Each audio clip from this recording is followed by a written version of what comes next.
This is Bob Rourke with Business Leaders Podcast, and today we're extremely fortunate. We actually have kind of a panel going on. We have Catherine Wicklund. She's a former CEO and current CEO and the chair of Vistage for Southern Colorado. And we have Mike Blakeman. He's the CEO of Visual Globe. And we have Matt Hand. He's in charge of business development for Visual Globe. Guys, Miss Wickland, thank you so much for being on the show. Thank you. Guys, I tell you what, tell us a little bit about Visual Globe, what it does, and who it serves. Okay, I can begin by saying that Visual Globe is a software platform being started and developed for the physical asset management marketplace. And based on the 28 years of experience and knowledge of the industries, this all came together in form of a new platform. You know, I'm the business owner and going like, let me dig in. All right, so typical, let's say I'm an oil company CEO. How does your software and application help me as a CEO of an oil company? Over the years, we've done some research and study of the marketplace, especially in the energy industry. And we have found the problems that exist to help companies be more efficient. We have found that there's data throughout the organization in multiple silos, whether it's in facilities, GIS, CAD, financials, ERP, MRO, whatever it may be. What's ERP and MRO? Well, these are business processes that they're currently using, Okay. and regardless of what type, there's business process being used. Once this data is brought together, which we have the engine to do that, it's a data fusion engine that brings all this information together, whether it's unstructured means a PDF, it could mean Excel spreadsheet, or it could mean IoT sensors in the field coming together into our data fusion. Structured data on the other side is the more SAP, Oracle type of databases and tables that exist within the organization that's relative to these physical assets. You know, in thinking about solutions in search of a problem, and for you, what was the genesis or what got you going down this path and deciding to start creating this company to solve these problems? Over the last 28 years, I've experienced a lot of needs and problems in the digital information. All this information is being transformed over time. And because of time and technology needs, there was a need to go in this direction, the direction of bringing data together.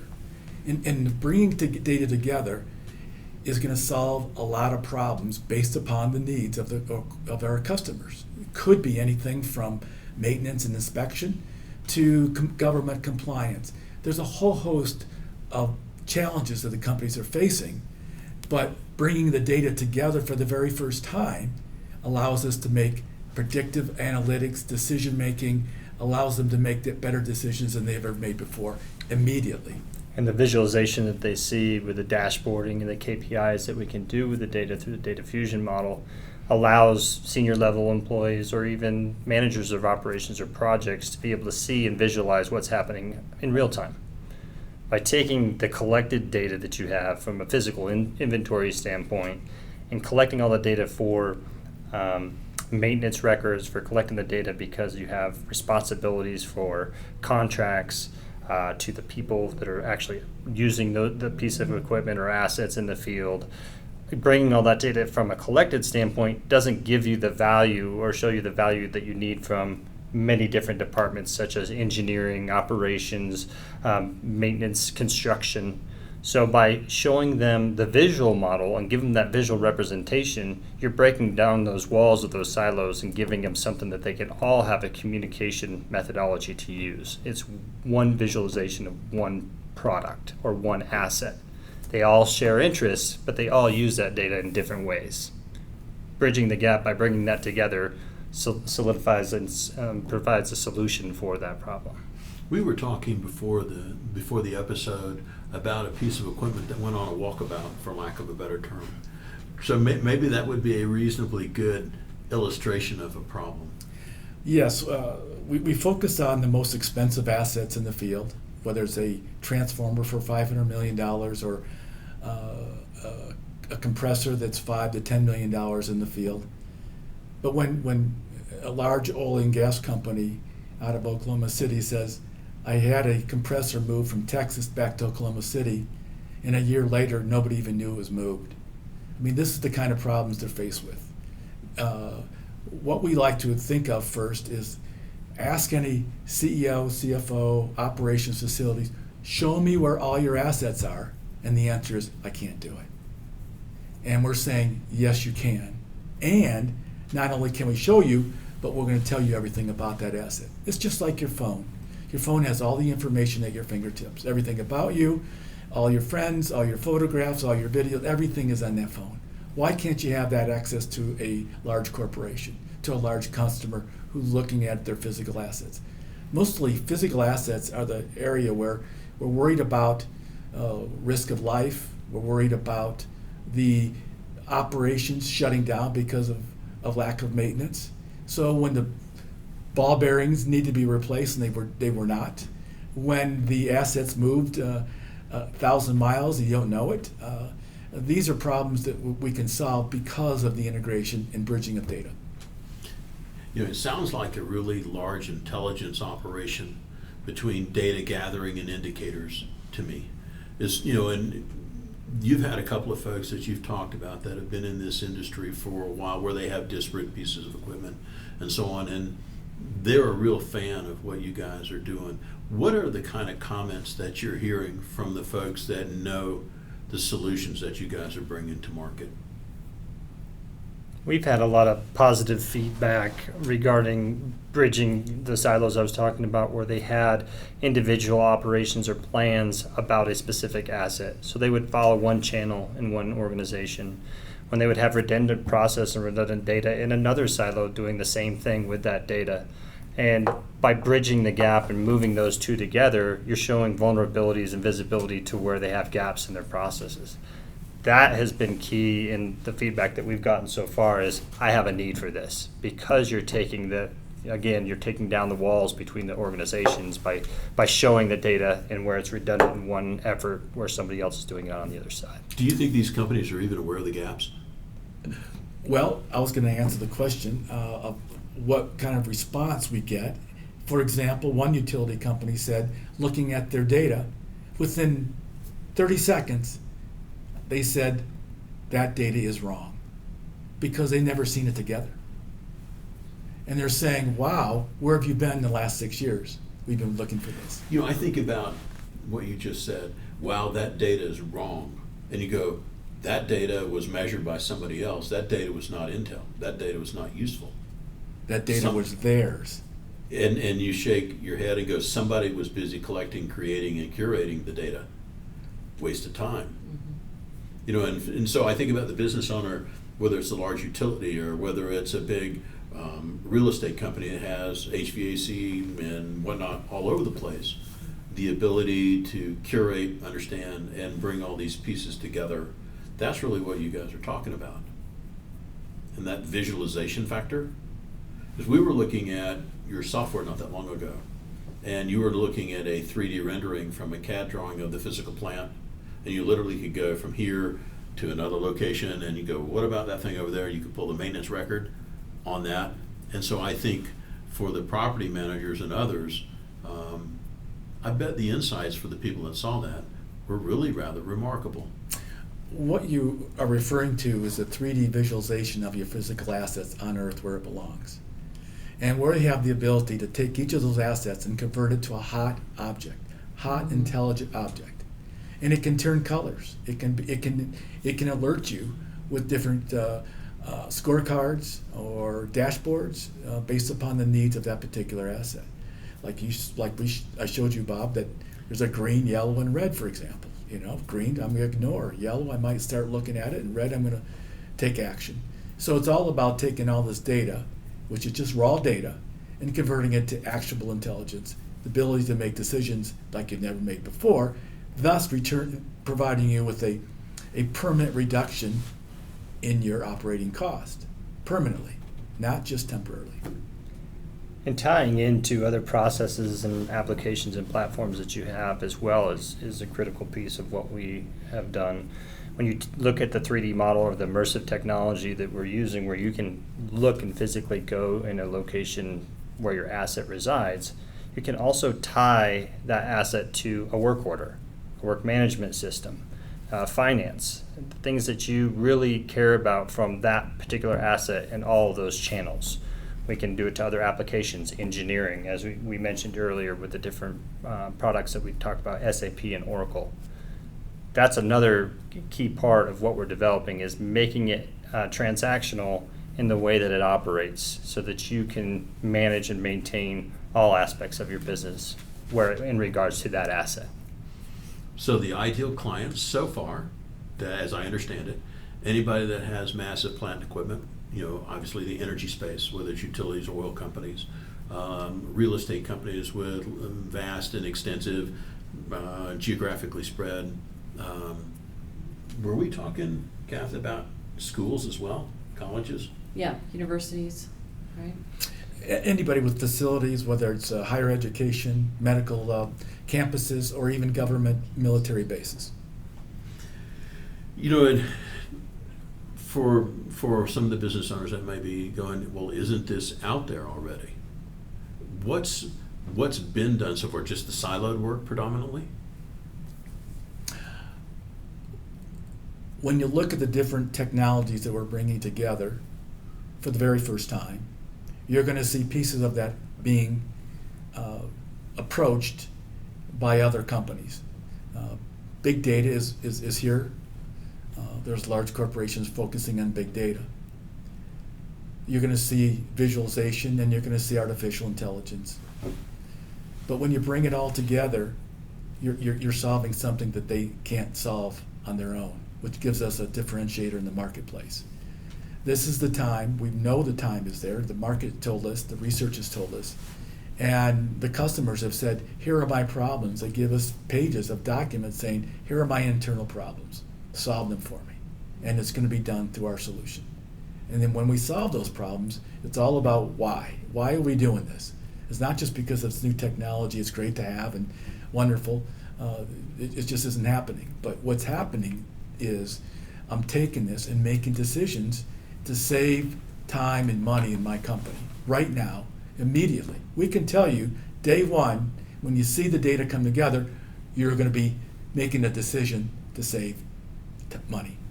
And we want that to be a permanent reduction. We want that to be long term. And we want them to be able to say, I need more, I'm going to need more data. Meaning, what that means is that they're going to say, you know what, I need more IoT sensors in the field. I need to be able to monitor that real time. It's on, off, hot, cold, what's the RPMs, what's the temperature?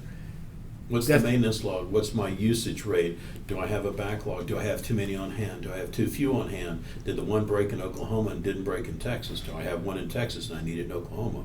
We welcome data sources, whether it's IoT, maintenance reports.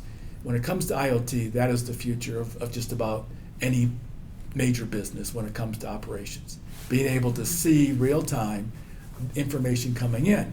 But that's just one source. It has a relationship to other things. And that's what we want to do, is show the relationship. I think about the difference between data and intelligence. And what you guys are taking is the very siloed data pieces and try to interrelate the data where you create actual intelligence, so you can either take and make a quality decision, make or save or spend money on that for the business owner. And the attributes are very important about the asset as well. So working, hand in hand with the client or customer to identify what attributes that they care about. What is it that's important to you might be different than what's important to Mike. And so those are the things that we're also trying to tie together so we have a unified message of what do you want in return and how do you want it.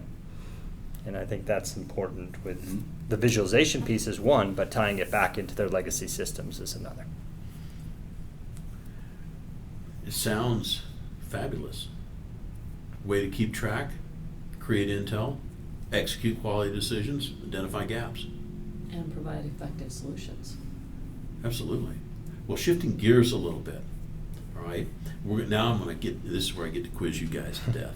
So for you, looking at your years of experience, if you could go back with what you know now and offer advice to your 25-year-old self, what would you do, Mike? What would you say to your 25-year-old self, knowing what you know now? There's several things I would say. My first company that I founded and sold was an experience of how to run a company, not knowing what needs to be done, how to manage all the assets as you grow, all the facilities and the processes. And at that time, I decided to join Vistage with my first company, which is the best decision I've ever made. Reason for that is because I'm sitting in a room with members who are running $50, $100 million companies, who are offering advice to me, who's hiring people left and right, growing as quickly as I could handle it. And that was a great response to the need I had then, and I offer to other people. The other thing I think is important is that when I speak at higher education universities to the entrepreneurship class, every time there's always one question: how did you get started and why? And the answer is, I asked 1,000 questions and I got 1,000 answers, and I listened to them. Listening. Listening. And for the folks that don't know what Vistage is, we are fortunate we have an expert here at the table. What is Vistage? So Vistage is a worldwide global membership organization. We have about 23,000 members globally in Vistage, and it's a pure advisory group opportunity for business owners, CEOs, presidents, partners to come together once a month and really have the benefit of a professional development speaker, either personal or business development speaker, as well as have some wise people sitting around the table to help you problem solve and troubleshoot some of the challenges that you see as CEO. And I can talk about that a little bit later. Yeah, it's interesting. I had not heard of Vistage until maybe a couple of years ago, and had no idea. And you'd hear, "Well, I'm in Vistage," and I go, "Well, good for you," and had no idea. And for you, you've done it more than once in your business career, coming back to Vistage. So if you were to look at yourself years ago when you first went to Vistage, and now that you're back in Vistage with the business that you're in now, what's the difference between the two journeys with Vistage? And I've told Matt the answer to this, and it's simply technology's changed. The culture, a new way of thinking, social media, all things have changed since then. And it's time to listen to how you run a company differently as you did years ago, as opposed to how culture is such an important part within a company, and how you capitalize on social media, because that's what's becoming the wave of the future, or is already here today, that allows you to rate and move and see and learn and be able to share your business value On a podcast. Yeah, it's an interesting medium. Matt, I was thinking about for you, if maybe the best way to say this is you're a little closer to when you were 25 than Mike is. Just saying. Just saying. What advice, looking back over time, given what you know, would you offer to your younger self? Good question. I would first and foremost tell my younger self to invest in a company called Google. But after I did that, then really to focus and listen to different advisors about what they need. Not what they want, but what they need. I think it's important to differentiate the two. I think a lot of things that people want are, could be material items in businesses, and they say, oh, that looks good, so I'm going to go ahead and purchase that. Or I know some other people that have purchased a big name. I should go that direction. But the need, does it solve the need of your company? Does it solve the need to be able to be successful with whatever you're doing? So I think my advice to myself would be to listen, understand the need, and capitalize on that. Okay. Yeah. All right. Yeah. And Google's always a good. Yes, and Google for sure. All right. For the company, if you could put an ad on page 1 of the local business paper sharing your message or advice, what would it be? All right. Let me think about that. I would say that the message of our business today, or as a business owner, the I company think for itself. your business today, yeah, for the business that you're working on. We are changing the way a company manages their assets by using new technology, unlike before. And if people have that equipment and they're in search of a solution, they should call you. That is true. They can go to the website. Absolutely, which is a great segue into how do people find you? Through our website, visual-globe.com, LinkedIn, and we're setting up And so a it's Twitter account. Mike Blakeman on LinkedIn, yes? Or is it Visual Globe on LinkedIn? It's Mike Blakeman on on LinkedIn. Okay, super, good, because I always try to get that in there somewhere so I don't forget. All right, now,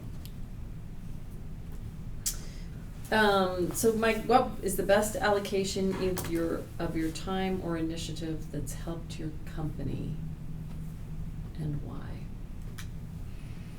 The allocation of time, I think, would best be represented by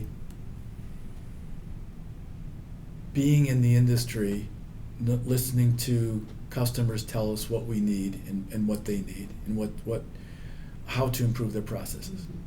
The other part of my time would be having guys like Matt join and become a partner in the company, which really changes the dynamics of the company. Surround yourself by people that have experiences in what you're trying to develop. I mean, we all, there's 3 of us, we all bring something to the table. Whether that's our previous work history, experiences in the industries, knowledge of our client base, doing the research and development that's necessary to see who our competitors are, for example. What do they bring to the table, and what are the best practices that we can capitalize on? So it's dimensional. Yes, very much so. And I think through conversation, we've been able to develop a clear focus point and a strategy of how we want to go forward and how we believe we're going to be successful.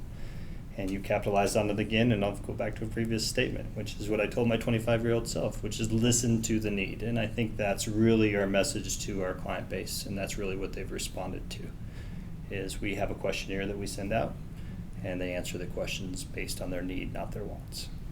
you know, if you were to characterize the top 1 or 2 problems or needs that your ideal client would have, what do you think the 2 most prevailing or predominant issues or problems that your company is going to solve for them? What do you think those are? I think that maintenance and inspection is probably the highest level of need on physical assets. Are they being maintained properly? Are they being maintained according to the manufacturer specs?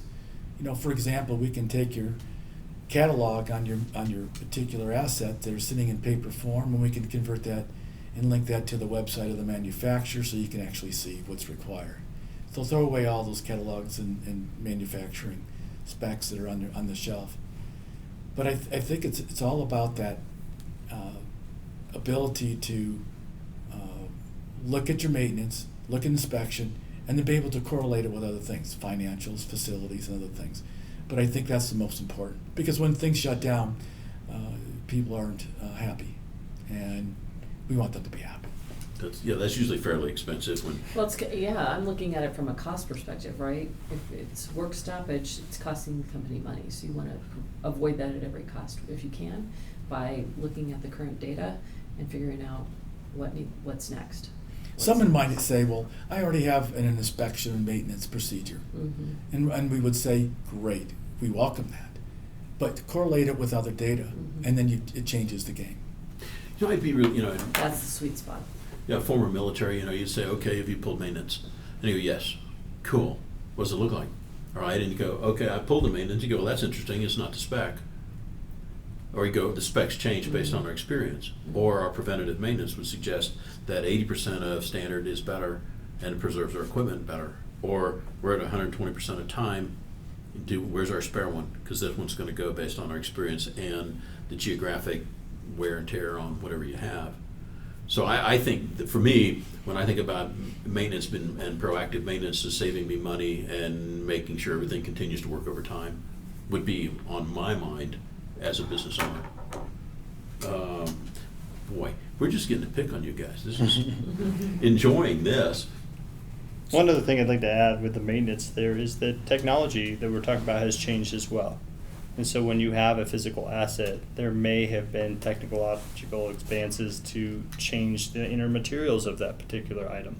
Looking at it from a maintenance record of what was the wear like. I take an industrial pump, for example. The polymers and the things that they use in the internals or the elastomers, could they be using a different product to be able to maximize the efficiency of that particular unit? Or can they extend the life of that unit by using something else? That's going to bring to the table the visibility to what has it looked like in previous record. Most of the times people pull a maintenance record, they're pulling one file, right, the last one. But if you could look at the last 10 years and start doing some analysis on that, bridging that data gap is very extensive when you're doing it manually, but through a digital world and giving them that view in a dashboard, it eliminates all that labor and that effort.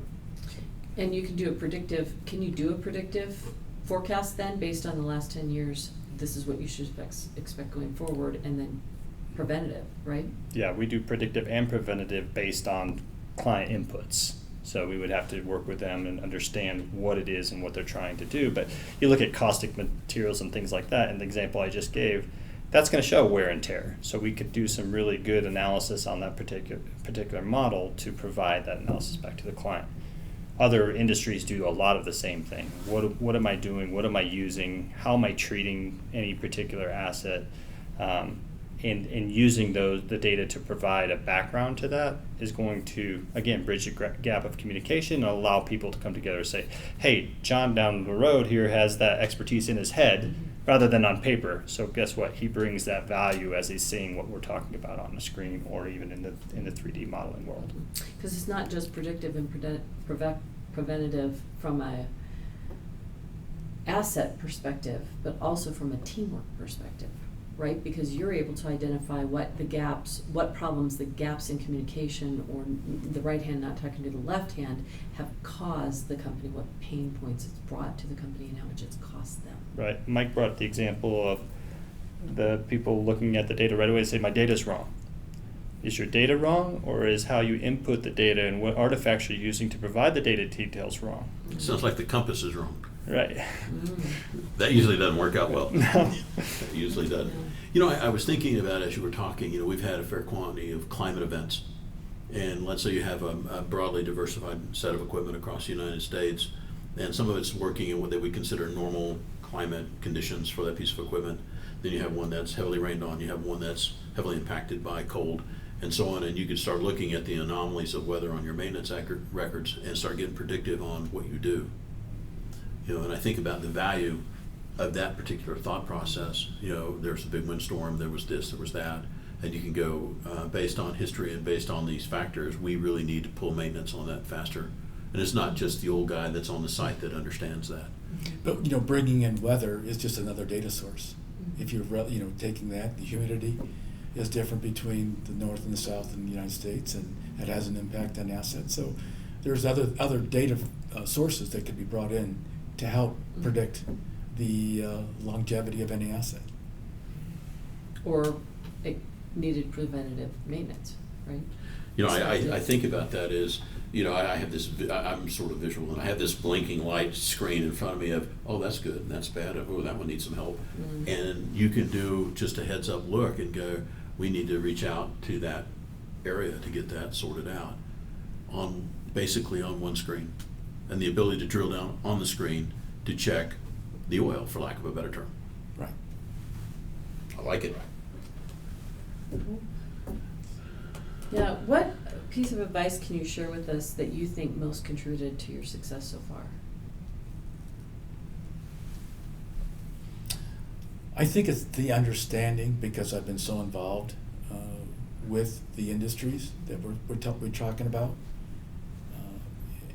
Being familiar with the asset information, the 3D models, mapping information, all of those things came into play in terms of I call it a pretty obvious choice in terms of technology, but we are bridging some gaps that have never been bridged before.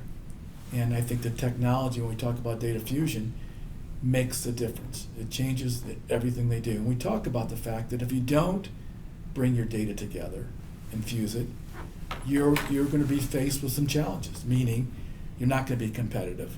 You're not going to be able to reduce your operational cost, and that makes you less competitive in the marketplace. It raises your cost and continues to raise those costs because you're working under the old traditional methods of running a business. Mm-hmm. And the times now are changed where technology is here to stay, and it's going to make a difference in how you operate. One of the questions I haven't asked you, Mike, that goes along with what we were talking about as far as physical assets in universities and medical campuses. What about ships on the ocean? What about cargo? Is it applicable, not applicable? You have to think that every single asset, no matter if it's fixed or mobile, Mm-hmm. has associated data sitting somewhere in the organization. So it doesn't matter to us. We say we don't care about the shape of the asset. It doesn't matter. Right, so we typically think land, but it's not a restriction. No, not a restriction at all. Okay. That fixed asset seems to move. But yeah, that's the problem with fixed assets is when they move, you kind of go, wait a minute. Nobody told you. You know, I was thinking as you were talking about the ability, let's say that it's a 2 or 3 factor event that causes a piece of equipment to fail, and the ability to machine learn if you didn't know the relationship to start with. And so I think as you guys are able to aggregate and basically cross-pollinate data, that you can machine learn from the various silos and really start to take in and make a difference.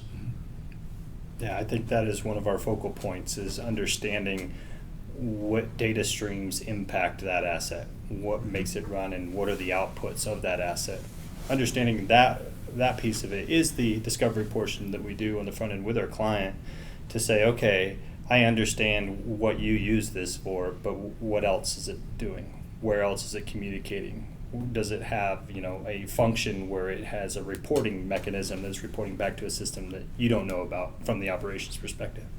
So I think that is key for the predictability and the machine learning, is understanding the purpose of the asset. So that's a lot of client interaction. So that's a lot of where we spend the upfront time, and then taking that information back into internally for us to be able to put together a model for the machine learning in the future. What are the outputs and how are we going to show that to you? Visibility is important, as we've talked about. So it could be more than just looking at statistical analysis, looking at past records, and showing more of a future outlook of what that particular item's going to look like and why it's necessary in your infrastructure. It could be eliminated through what we're trying to do because you have another product that can replace it. So looking at those, the financial analysis as it's related to that asset is very critical as well. More intel, quality decisions. That's what you guys are after. That is true. It's what you create. And for the business owner, you don't need to create any more data than you currently have necessarily. Mm-hmm. To start with, you have the data siloed. And if you go to that process and you go, there is a disparate piece of data that I don't have, that would drive your gap to gather data. Bring the data together first, then decide what you do next. Mm-hmm. Bring it all together and say, okay, we brought in the legacy data from the last 30, 40, 50 years. We're still using Excel spreadsheets, which is fine. We've added a sensor or two out in the field, great. We may be using a strong business process, expensive Oracles and the SAPs out there. That's great, it's a good choice. But what the point is, once you bring it all together, then you're going to realize that the data coming in is only as good as the data that exists. and we can't change that. We cannot change the transpose of numbers. We can't the naming of an asset 7 different ways. We can't change the inputs that were erroneous from the beginning. Can't do anything. There's nothing we can do about But that anomaly usually sticks out. You kind of go, they transposed a number over time, because I think you can normalize that or put a Bollinger Band around it effectively and look at what's normal.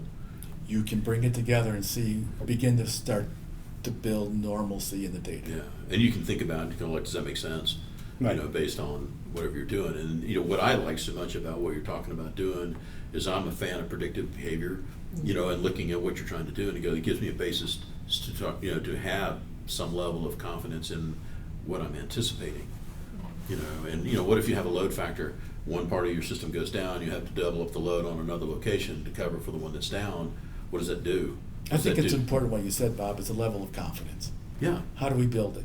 Budgeting, confidence, maintenance. Yes. Geez, we're here. Do we really need to do that? Things are slowing down. Do we need to do it? Did we know it's slowing down? And I think all of those things, capital expenditures for what you're doing as a business owner, spend it when you need to. One of the clients that we talked about an inventory and inspection program that they did annually. Every year did it over and over again. So they collected the data, came back, collected the data, came back. It was just repetitive for year after year. So it's an expense that they're paying out. If they were to take that, consolidate the data, get the data sets that we have, put it through the data fusion model, we could show them quickly where you have gaps to streamline their inventory process. So instead of it being a whole inventory process every year in inspection, they would do a smaller percentage, saving them a ton of money each year on just one particular change in their existing process. And that's through the visibility of the data and seeing it in front of them. Where do I have gaps? Collectively. Yes. Yeah. I think it's also important to note in our data fusion model, we have security built in the front end and the back end. Such an important part. This data that we're talking about fusing is not meant for the public. It never will be. It's designed for their own internal use. So it's a critical point when it comes to understanding that you can fuse your data, but we've addressed those security issues. Very important part of this. And it's not getting better. The need for security on data just every day, so that's, I think, extremely important for the company, and they've already got exposure to the data they have. Right. For sure. Yeah, very good point. Advice you might offer to a new CEO that's taken on the job as CEO for the first time. What might you tell them and why?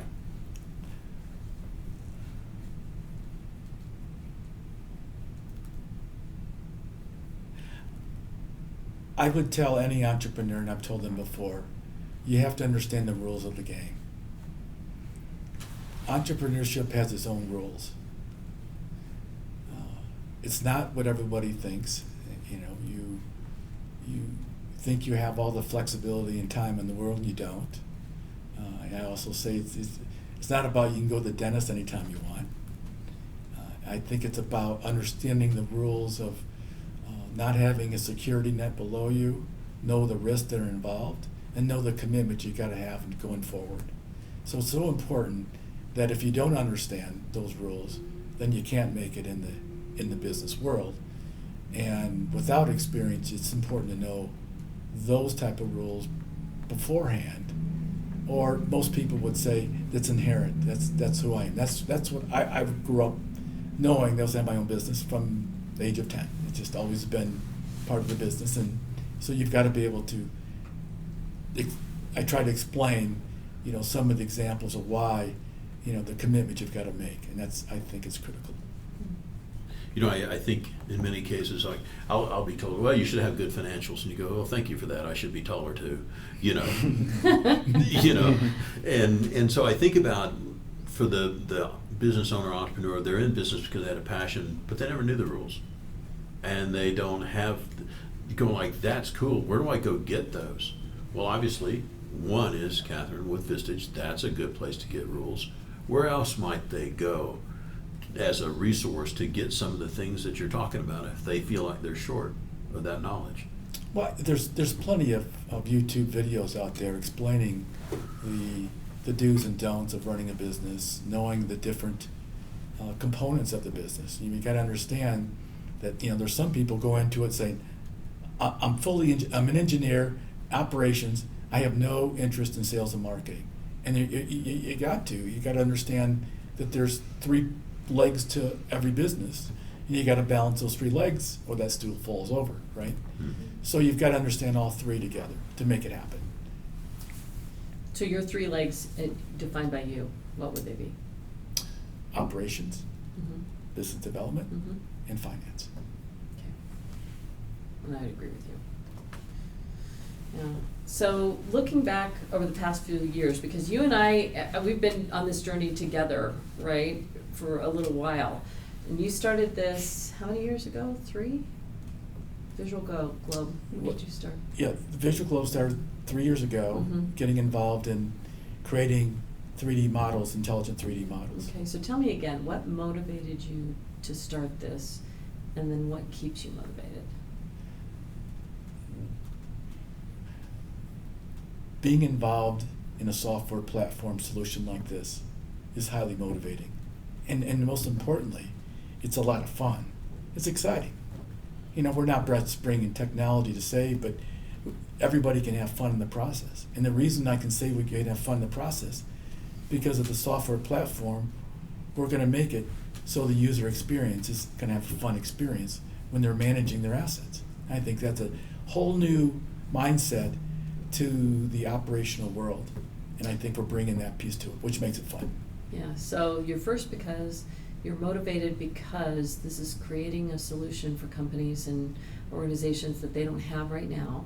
Is that what I'm hearing? That they don't have right now, And fulfilling the gap. because you can make it fun And it's to actually right. create positive change. Right. Fun, Yeah. but in other words, it's passionate, but it's fun. Yeah. And most people would say it is fun. And what keeps you motivated now? Every day, because you got to get up and slog, right? Well, It's business. what You're an motivates entrepreneur. It is our progress, the customers that are now coming forward, who are talking to Mm. us. It's that, fulfilling a solution, seeing them react to it, respond to it. It's that's the major motivation. But it's also about building something. Having other people come involved, hiring more people to fulfill different staffing and need requirements. It's also part of it. At the first company, I used to tell them, I said, I saw them start out in one position and move to the next and next, and I'm thinking, having someone work and grow within the company, being promoted, was exciting. I just love to watch their excitement and say, wow, you believe in me that I can do this job and move up. Cool, thank you. If you were, I was thinking as you were talking, the joy of solving a problem for a client. If you're doing this just for an exercise, that's not much fun.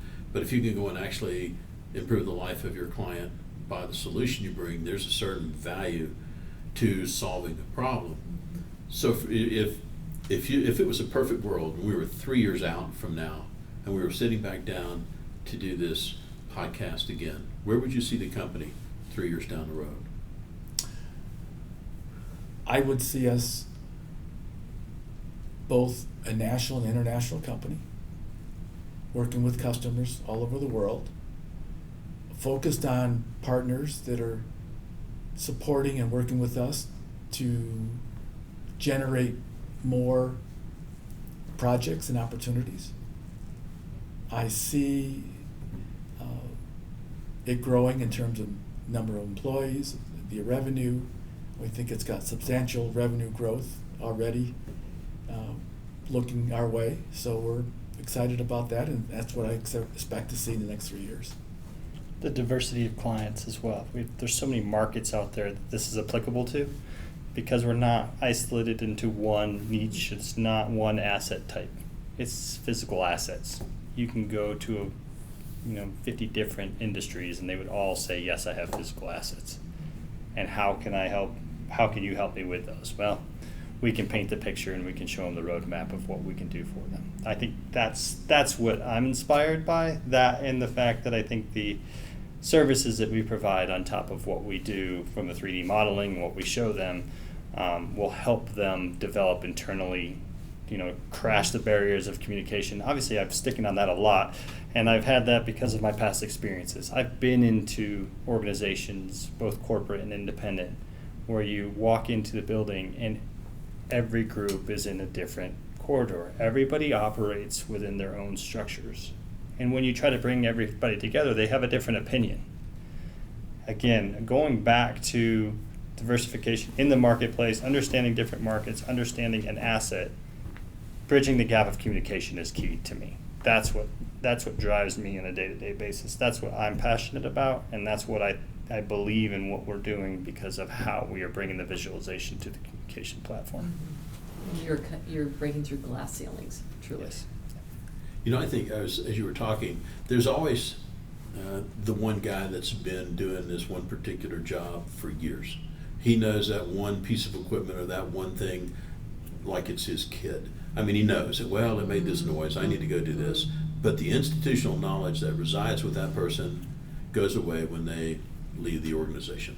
Then I think about what you guys are effectively doing is you're institutionalizing wisdom and knowledge from time.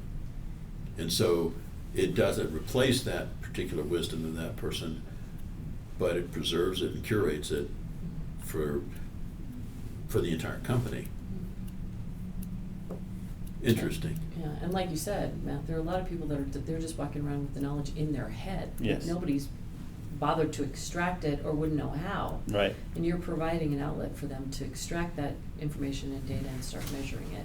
Yeah, because we all communicate differently, right? There's written, tactile learning. We learn as well differently. So, the one commonality between all of that is visual. If you can visualize what you're doing, you usually can speak to it, or maybe somebody can write it down and provide their details. I can see that. Or I can see that. Yes. I think that really, quantifies what we bring to the table and why. Well, I tell you, I can't tell you how much I appreciate you guys taking time out of your busy schedule to come down and talk about your company. And we look forward to hearing great things about what you're doing and the successes you have in the future.